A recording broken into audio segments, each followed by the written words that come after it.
Hello students. सो जैसा कि आप सारे डिमांड कर रहे थे कि मैम पीवाई क्यूज़ का एक एनालिसिस हो जाए, तो वो एनालिसिस भी हमने कर दिया। हमने मैराथन, मतलब हम सारे मैराथन में, सिर्फ मैं ही नहीं बोलूँगी क्योंकि 3 घंटे जो है वो आप भी हमारे साथ बने रहे इस मैराथन में।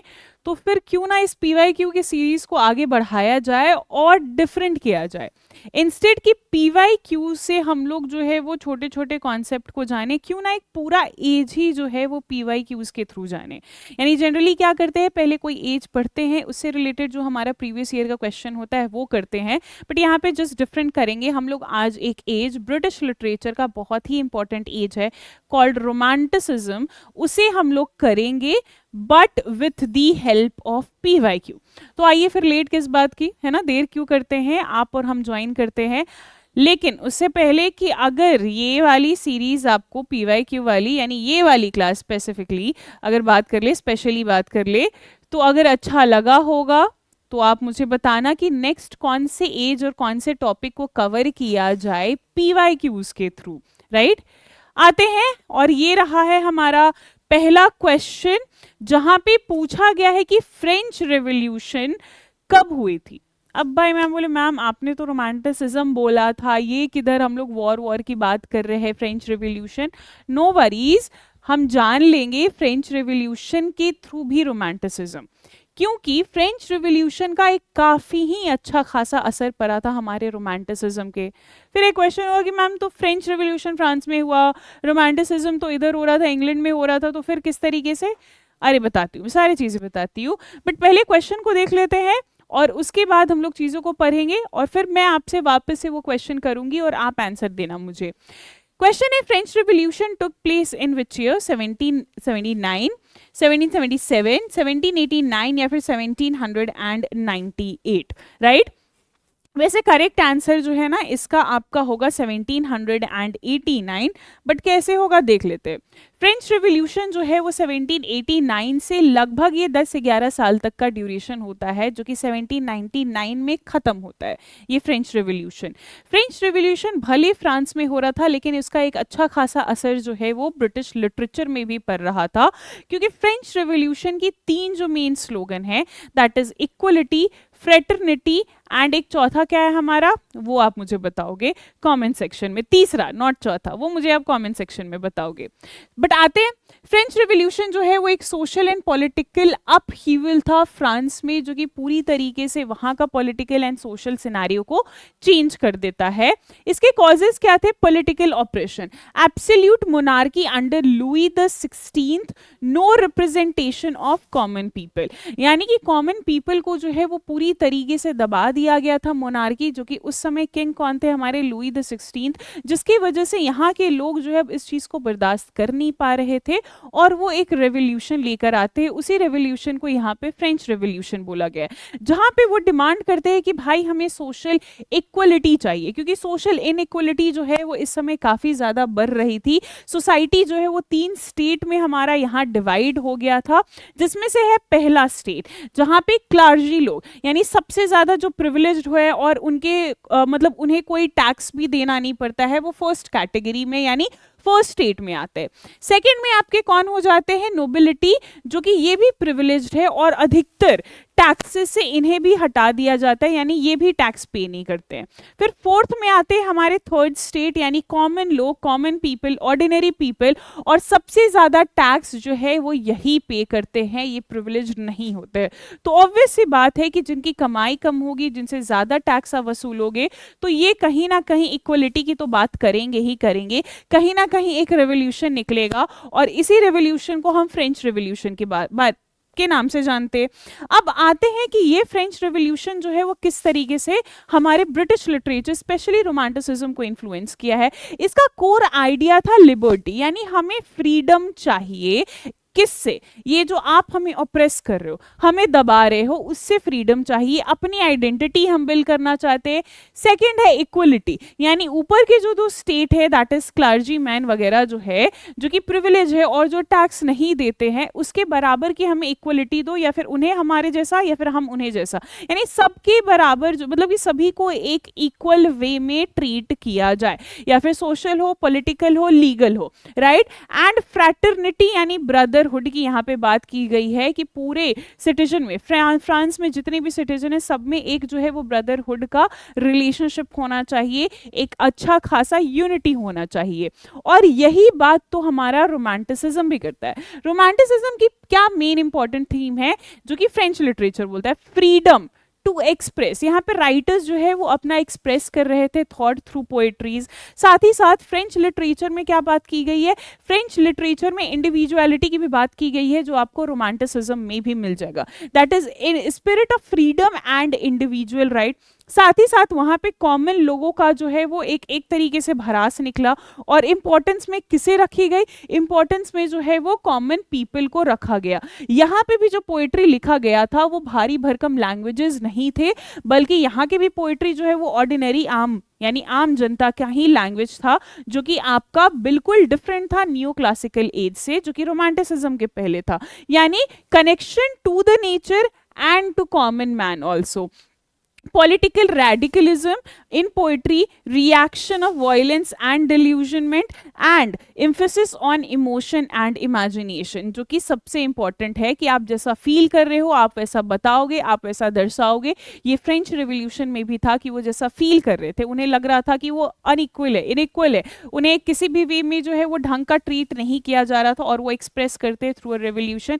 Same happening here. एक तरीके से आप मान सकते हैं कि रोमांटिसिज्म जो है एक नया रेवोल्यूशन आया था against what? Against the writing of your new classical as, right. Specially आपका ऑगस्टिन एज वगैरह जो है।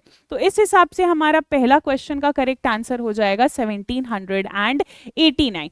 नेक्स्ट क्वेश्चन है हमारा, the preface of lyrical ballad was published in which year? 1798, 1800, 1802 and 1805। Preface से पहले हमें ये बहुत जानना जरूरी है कि लिरिकल बैलेड क्या है। लिरिकल बैलेड एक वर्क है जो कि हमारे दो writer William Wordsworth and Coleridge मिलकर लिखते हैं, राइट। इसमें हमारा टोटल 23, मैं बस लिरिकल बैलेड की बात कर रही हूँ, प्रीफेस की नहीं बात कर रही हूँ। टोटल 23 पोएम्स होते हैं, जिसमें से 19 हमारे विलियम वर्ड्सवर्थ के होते हैं, एंड 4 हमारे जो है वो किनके होते हैं? वो एस.टी. कोलरिज के होते हैं, राइट।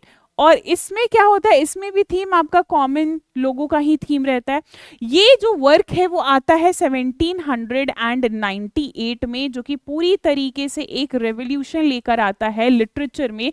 और यहीं से ही, क्योंकि ये वर्क 1798 में आया और एक नया रेवोल्यूशन लेकर आता है, जहाँ पे कॉमन यानी ऑर्डिनरी जो इंसान है उनके लैंग्वेज में लिखा गया, उनकी बातें की गई है, उनके पसंद का इमोशन जो है यहाँ पे डाला गया है। तो जिसकी वजह से इसी ईयर को जो है वो एक नया एज का नाम या दर्जा दे दिया गया है, that is romanticism in your British literature. But preface की अगर आप बात करोगे तो प्रीफेस जो है वो करीबन आपका 2 साल बाद आया है। पहला एडिशन 1798 जो है वो बिना प्रीफेस के साथ था। 1800 जब सेकेंड एडिशन आती है तो सेकेंड एडिशन में वर्ड्सवर्थ प्रीफेस लिखते हैं, ना कि कोलरिज, और इसी की वजह से दोनों में रिफ्ट भी आता है, राइट। वर्ड्सवर्थ प्रीफेस लिखते हैं जहां पे वो एक्सप्रेस करते हैं कि भाई क्या कारण था कि मैंने इस लैंग्वेज को चूज किया, ऑर्डिनरी लैंग्वेज को चूज किया, कौन है पोएट और पोएट्री कैसी होनी चाहिए, क्या है इमेजिनेशन, ये सारी चीजें। यानी इसके पहले जो न्यू क्लासिसिज्म था हमारा, जो 1798 के पहले का बात है, उधर लैंग्वेज कैसी थी? Reason, intellectual and order. But अब लैंग्वेज कैसी हो गई है? इमोशन, इमेजिनेशन एंड फ्रीडम, जो कि लिरिकल बैलेड के पोएट्रीज में दिखता है। यहाँ पे क्लासिकल मॉडल जैसे ग्रीक एंड रोमन के राइटर्स थे, रोम के राइटर्स थे, बट यहाँ पे क्लासिकल मॉडल जो है वो everyday life and rustic themes हो जाते हैं। इधर के जो क्लासिकल मॉडल्स है वो एरिस्टोक्रेटिक ऑडियंस थे हमारे, क्लासिकल मॉडल नहीं, मतलब कि जो मेन जिन्हें टारगेट करे, बट इधर आपके कॉमन मैन थे, यूनिवर्सल ह्यूमैनिटी थी। इधर का लैंग्वेज काफी ज्यादा कॉम्प्लेक्स था एंड आर्टिफिशियल एंड ऑर्नामेंटेड था, बट इधर का लैंग्वेज काफी ही ज्यादा सिंपल था आपका, राइट। आते हैं आगे हम, जहां पे प्रीफेस में क्या क्या बातें की गई है वो जानेंगे। प्रीफेस में आपको बताया गया है कि भाई सिंपल लैंग्वेज और एवरीडे लैंग्वेज का इस्तेमाल किया जाए, राइट, वो ज्यादा बढ़िया होता है हमारा, और वो लार्जर ऑडियंस को अप्रोच भी करता है। रूरल एंड कॉमन लाइफ पे यहाँ पे फोकस की गई है, ना कि अर्बन लाइफ पे। पोइट्री को बताया गया कि पोइट्री के थ्रू आप अपने फीलिंग्स को एक्सप्रेस करते हो। साथ ही साथ नेचर जो है वो हमारा एक मोरल टीचर कहलाता है। इसमें और भी बातें की गई है, जैसे पोइट्री का क्या पर्पस होता है, तो पोइट्री का पर्पस ये होता है कि वो हमेशा कॉमन लाइफ को सर्व करे और कॉमन पीपल के सिचुएशन को दिखाए। लैंग्वेज कैसी होनी चाहिए ये तो अब आप खुद ही बता दोगे कि लैंग्वेज यहाँ पे कैसा होगा, हमारा आर्टिफिशियल तो बिल्कुल नहीं होगा और नेट बिल्कुल नहीं होगा, बल्कि language real man in the state of vivid sensation. Simple भाषा में, आम बोलचाल की भाषा की तरह पोएट्री को लिखी जानी चाहिए। नेचर एंड इमोशन भी होना चाहिए। रोल ऑफ पोएट क्या है कि रोल हमारा जो पोएट है ना वो होता है man speaking to man, right. यानी एक ऑर्डिनरी जन जो है वो बाकी के ऑर्डिनरी जन के से एक कॉन्वर्जेशन कर रहा है अपने पोएट्री के थ्रू, अपने इमोशंस या उनके इमोशंस को जो है यहाँ पे रिप्रेजेंट कर रहा है। तो इसी बात पे आप मुझे ये क्वेश्चंस का आंसर आप बताओगे, जहां पे पूछी गई है दो स्टेटमेंट। एक स्टेटमेंट है Preface to Lyrical Ballad was published in 1798 और दूसरा है Preface to Lyrical Ballad is unacknowledged manifesto of romantic movement. यहाँ पे तो पता चल गया कि भाई ये वाला जो है वो बिल्कुल नहीं, क्योंकि प्रीफेस हमारा किधर आया है, प्रीफेस जो है वो 1800 में आया है, तो स्टेटमेंट 1 गलत है। और दूसरा है क्या, वो एक अनएक्नॉलेज्ड मैनिफेस्टो है, यानी ऐलान कर दिया गया कि रोमांटिसिज्म है बट उसे ऑफिशियली मतलब कि एक्नॉलेज नहीं किया गया। बिल्कुल ये हमारा सही होगा। तो स्टेटमेंट 1 हमारा गलत है और स्टेटमेंट 2 जो है वो हमारा क्या हो जाएगा, वो हमारा सही हो जाएगा। तो इस हिसाब से हमारा statement 1 is incorrect and statement 2 is correct. Option number 4, right. Now next question है हमारा कि ये 2025 का है, जहां पे पूछा गया था कि poetry is a spontaneous overflow of powerful emotion recollected in tranquillity. ये फिलॉसफी किनके द्वारा दी गई है? तो आपको क्या लगता है कि भाई ये कि पोएट्री जो है एक रैंडम फीलिंग निकल के आता है, जो कि एक काफी पावरफुल इमोशंस के साथ निकल के आता है, ये बात किन्होंने की होगी? उन्होंने की होगी जो प्रीफेस लिखे हैं लिरिकल बैलेट के, और वो कौन है? हमारे विलियम वर्ड्सवर्थ, है ना। चलिए आगे बढ़ते हैं और एक और हम क्वेश्चंस को देखते हैं। यहाँ पे क्वेश्चन है कि वर्ड्सवर्थ की पोएट्री की मेन थीम क्या होती है?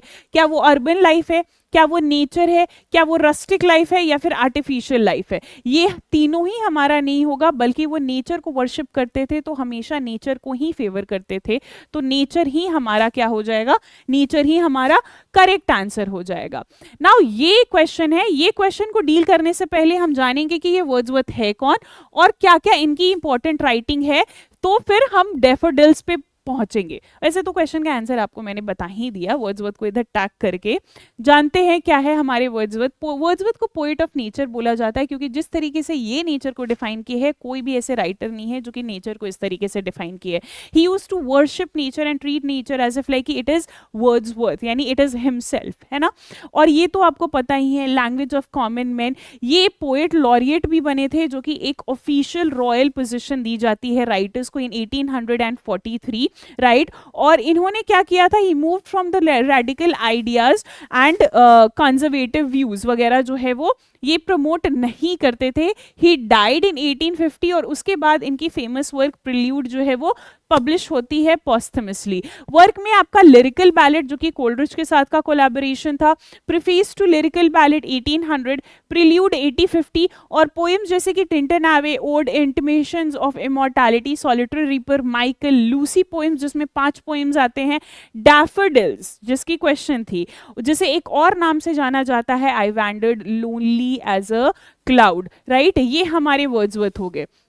नेक्स्ट क्वेश्चन है कि आपका कोलरिज का बायोग्राफिया लिटरेरिया कब आया है, तो उसके लिए तो हमें जानना पड़ेगा कि भाई ये कोलरिज है कौन। तो कोलरिज जो है वो हमारे रोमांटिक मूवमेंट की एक बहुत ही इंपॉर्टेंट राइटर है, जो कि works like that of rhyme of ancient mariner, कुबला Khan and Cristobal लिखे हैं, और वही एक वर्क कॉल्ड बायोग्राफिया लिटरेरिया लिखते हैं जो 1817 में निकल के आता है, यानी ऑप्शन नंबर 3 आपका यहाँ पे सही हो जाएगा। 1817 में जब ये लिख कर आते हैं हमारे बायोग्राफिया लिटरेरिया, तो कहीं ना कहीं ये वर्ड्सवर्थ के आइडिया को भी रिजेक्ट करते हैं, और ये क्या बोलते हैं कि इमेजिनेशन एंड सुपरनैचुरल जो है वो हमारा काफी एक स्ट्रॉन्ग पॉइंट हो जाता है, क्योंकि इनके वर्क में आपको वही दिखेगा। ये साथ ही साथ एक हमारा कॉन्सेप्ट देते हैं, that is suspension of willing suspension of disbelieve, यानी कभी कभी आपको लॉजिक छोड़कर आना पड़ता है एक पोइट्री को पढ़ने के लिए, हर चीज लॉजिक एंड रीजन से यहाँ पे फाइंड नहीं होता है, यानी कुछ कुछ चीजें जो इम्पॉसिबल होती है उसे भी एज अ रीडर हमें एक्सेप्ट करना पड़ता है। फॉर एग्जाम्पल अगर मैं बोलूंगी कि मेरे सिर पे जो है वो सिंह है, ये पोइट्री में लिखा है, तो पोइट्री के हिसाब से मुझे ये एक्सेप्ट करना पड़ेगा और मुझे सस्पेंड करना पड़ेगा जो चीजें जिस पे बिलीव मैं नहीं करती हूँ। सो विलिंग सस्पेंशन ऑफ डिसबिलीव। इनकी work rhyme of ancient mariner जो कि मास्टरपीस है, कुबला खान जो कि इनकम्प्लीट रह गई, एंड क्रिस्टोबल जो कि एक गॉथिक रोमांस है हमारे कोलरिज का। बायोग्राफिया लिटरेरिया जो कि 1817 में आई थी, 2 वॉल्यूम में है, ऑटोबायोग्राफिकल एंड साथ ही साथ इसमें फिलोसफिकल एलिमेंट आपको मिलेगा। इमेजिनेशन एंड फैंसी जो है वो मेन हमारा निकल के आता है। ये बोलते हैं इमेजिनेशन जो है वो क्रिएटिविटी होता है, वही फैंसी जो है वो मटेरियलिस्टिक होता है, वो क्रिएटिव नहीं होता है। इमेजिनेशन को ये 2 पार्ट में डिवाइड करते हैं और बोलते हैं प्राइमरी इमेजिनेशन जो कि सबके पास होता है, हर एक इंसान के पास होता है, यूनिवर्सल है एंड अनकॉन्शियस है। लेकिन सेकेंडरी इमेजिनेशन क्या होता है, ये बस आर्टिस्ट में मिलता है, ये क्रिएशन बस हमारे राइटर्स, पेंटर्स, पोएट्स वगैरह में आपको देखने को मिलेगी। Fancy on the other hand ये लो क्वालिटी को होता है, इसे हम लोग क्रिएटिविटी में बात नहीं करते हैं, ये पैसिव होता है। और साथ ही साथ ये वर्ड्सवर्थ का क्रिटिसिज्म भी करते हैं, जहां पे बोलते हैं कि वर्ड्सवर्थ हमेशा ऑर्डिनरी लैंग्वेज को प्रमोट किए हैं, बट हमारी पोइट्री में सिर्फ ऑर्डिनरी लैंग्वेज नहीं होना चाहिए, मिक्सचर होना चाहिए, थोड़ा आर्केक भी हो, थोड़ा क्लासिकल इन्फ्लुएंस भी लैंग्वेज हो, और थोड़ा हमारा ऑर्डिनरी रहे, दोनों का मिक्सचर रहे, तो वो ज्यादा हमारी पोइट्री को बिठाएगा, हमारी पोइट्री पे वर्क करेगा। इमेजिनेशन में बोलते हैं primary imagination I had to be the living power and prime agent of all human perception. And poetry में बोलते हैं कि the poet described, right? The poet described in ideal perfection brings the whole soul to man into activity. Now इसी से आप इस question का answer आप मुझे बताओगे कमेंट सेक्शन पे, जहां पे ये 2022 का क्वेश्चन है, 4 स्टेटमेंट है, 4 स्टेटमेंट में से आप मुझे बताओगे कि कौन सा स्टेटमेंट जो है वो कोलरिज के कॉन्टेक्स्ट में यहाँ पे सही है और कौन सा गलत है, जो भी मैंने आपको पढ़ाया है यहाँ पे। फिर यहाँ पे नेक्स्ट क्वेश्चन है कि जॉन कीट्स, इनमें से कौन सा ऐसा वर्क है जो कि जॉन कीट्स ने नहीं लिखा है? Ode on a Grecian Urn, ला बिलिड इन सेंस मर्सी, सॉलिटरी रीपर, या फिर Ode on a Nightingale. Solitary Reaper जो है वो करेक्ट आंसर हो जाएगा, क्योंकि ये हमारे विलियम वर्ड्सवर्थ ने लिखा है, बाकी सारी पोएम जो है वो यहाँ पे जॉन कीट्स के द्वारा लिखी गई है। जॉन कीट्स जो कि पोएट ऑफ ब्यूटी माने जाते हैं, he was just 25 years old और 26 years old when he died। इनके सबसे ज्यादा राइटिंग कोई फेमस है तो वो है इनकी ओड, क्योंकि ये इन्होंने 6 ओड 1819 में लिखा है, सारी की सारी। Ode to Nightingale, Ode on a Grecian Urn, Psyche, Melancholy, adolescence and Autumn जो कि सबसे ज्यादा फेमस है और लास्ट में आता है।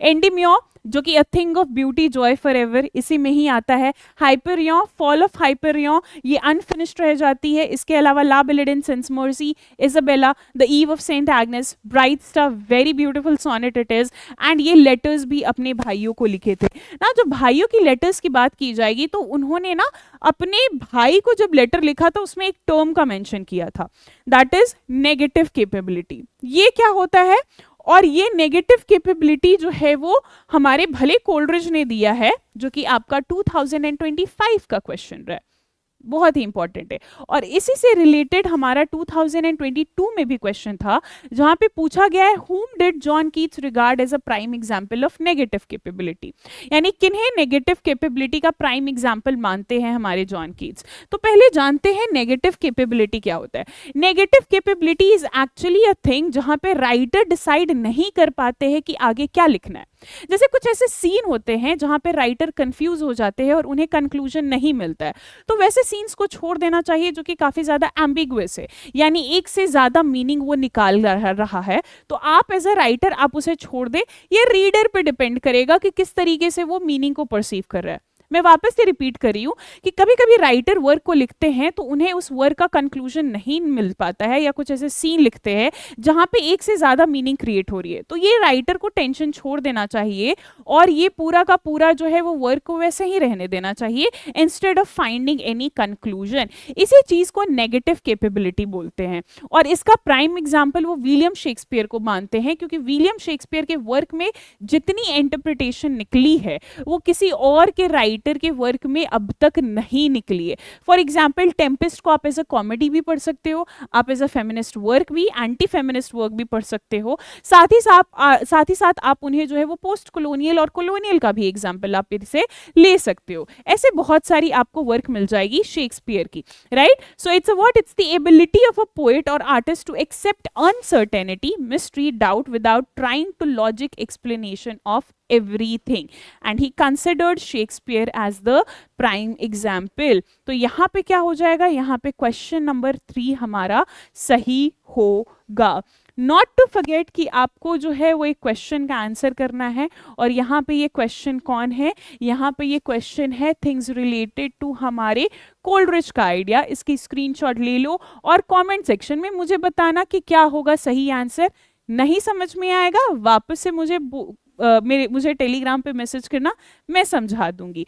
बट फिलहाल के लिए आप रिस्पॉन्सिबिलिटी लो कि आप इसे करो और आप मुझे बताओ कि क्या होगा करेक्ट आंसर। अब मिलते हैं नेक्स्ट वीडियो में, अभी के लिए bye bye, take care and revise literature.